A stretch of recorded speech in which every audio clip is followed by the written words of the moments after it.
नमस्कार, समाचार उत्तर प्रदेश में आपका स्वागत है। मैं आपके साथ इरम त्यागी। यूपी में अखिलेश भैया हार गए और हार का ठीकरा सपा बसपा नेता एक दूसरे पर लगा रहे हैं। दलित वोट की राजनीति करने वाली मायावती ने अखिलेश भैया को लेकर दे दिया बड़ा बयान।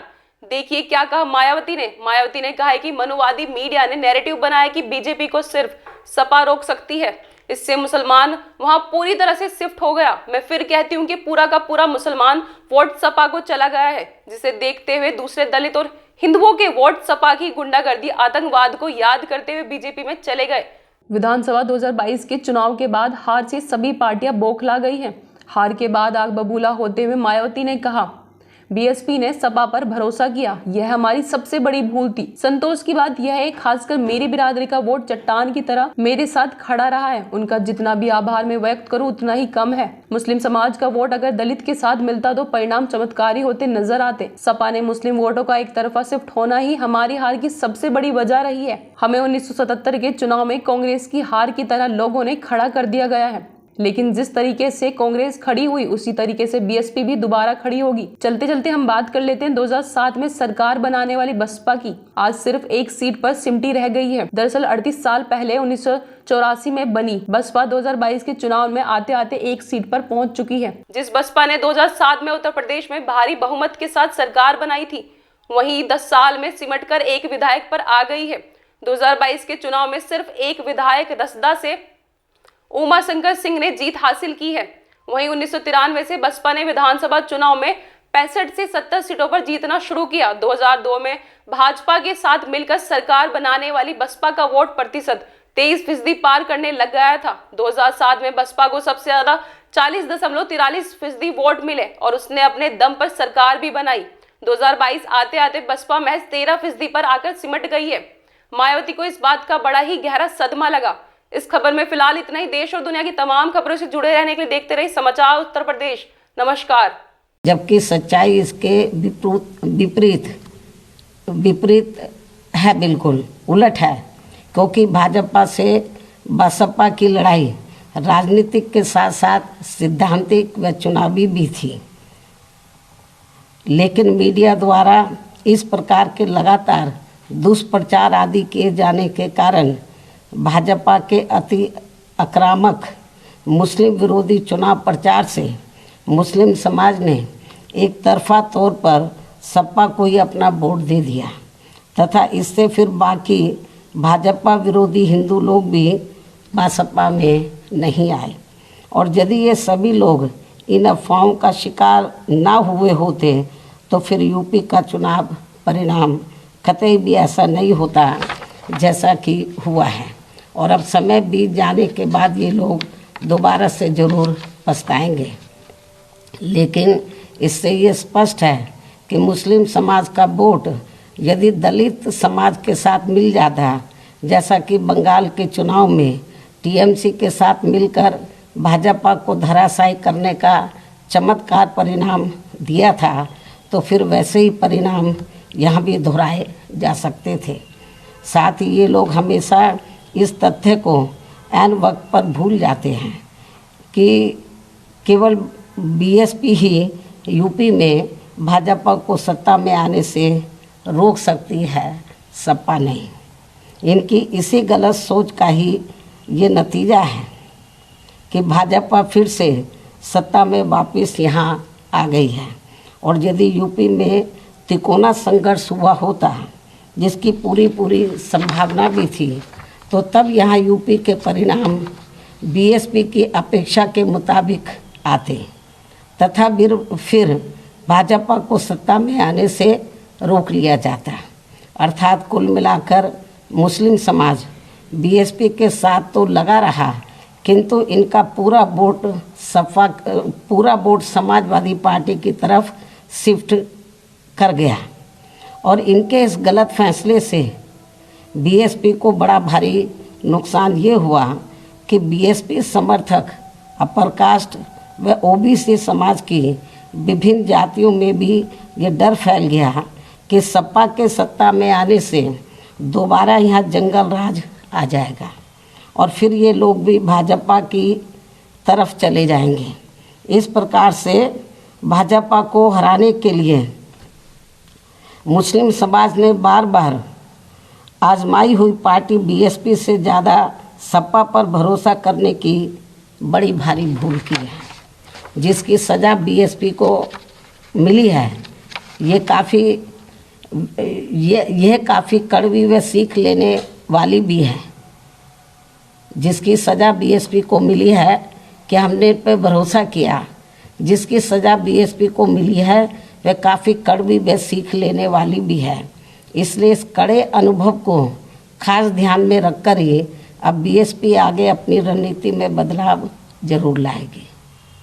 लेकिन ऐसे हालातों में भी बीएसपी मूवमेंट के हित में संतोष की बात ये रही है कि दलितों में से खासकर मेरे खुद के अपने समाज का वोट हमेशा की तरह इस बार भी अपनी मूवमेंट व पार्टी की लीडरशिप के साथ चट्टान की तरह पूरी मजबूती के साथ खड़ा रहा है।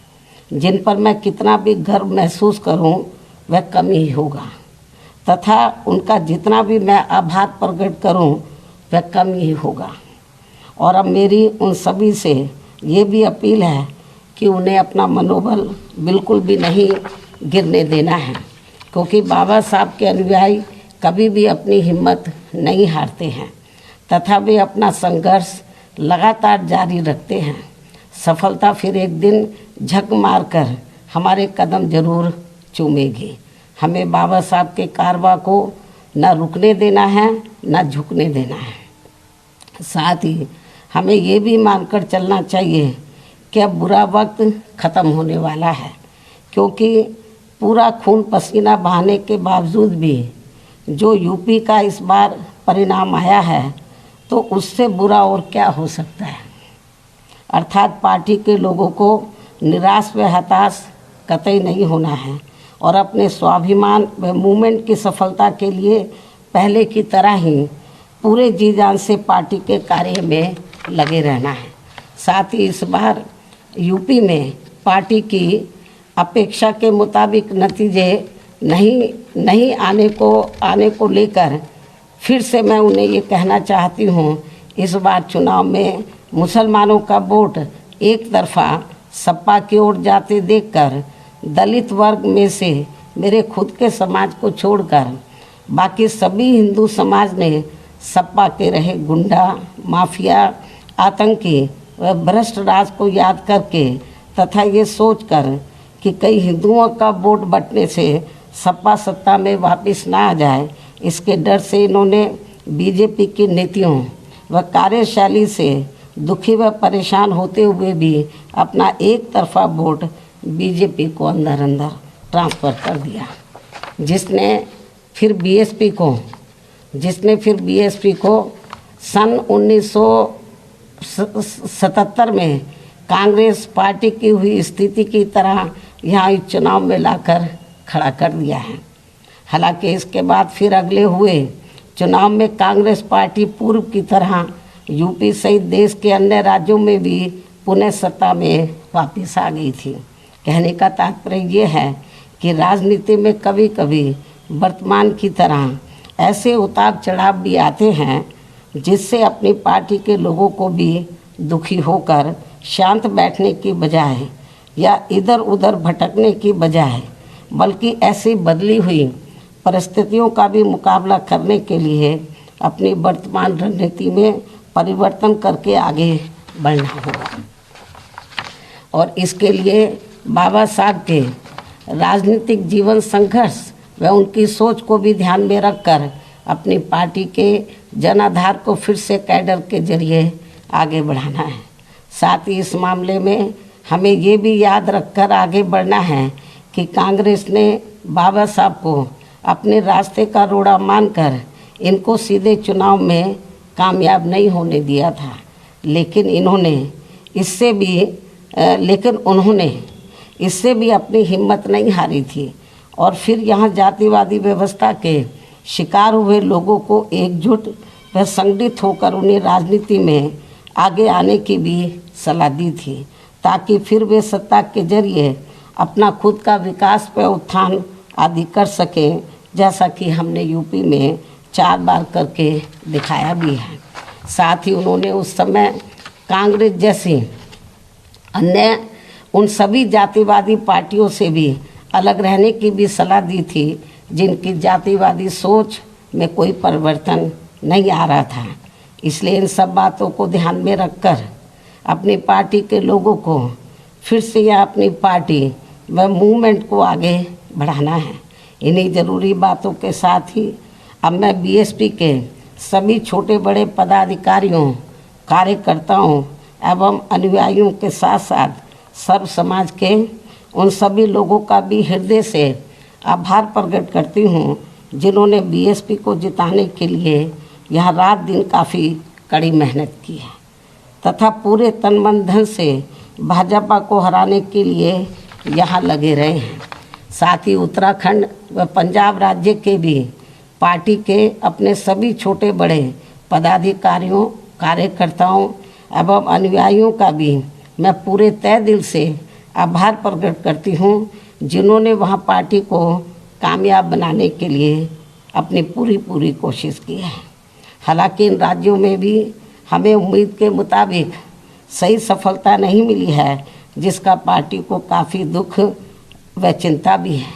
वहाँ भी हम लोग वर्तमान जो राजनीतिक हालात चल रहे हैं, तो उसको ध्यान में रखकर हम लोग आगे की रणनीति बनाकर अपनी पार्टी और मूवमेंट को आगे बढ़ाएंगे। और अब मैं इन्हीं ज़रूरी बातों के साथ ही अब मैं अपनी बात यहीं समाप्त करती हूँ। धन्यवाद।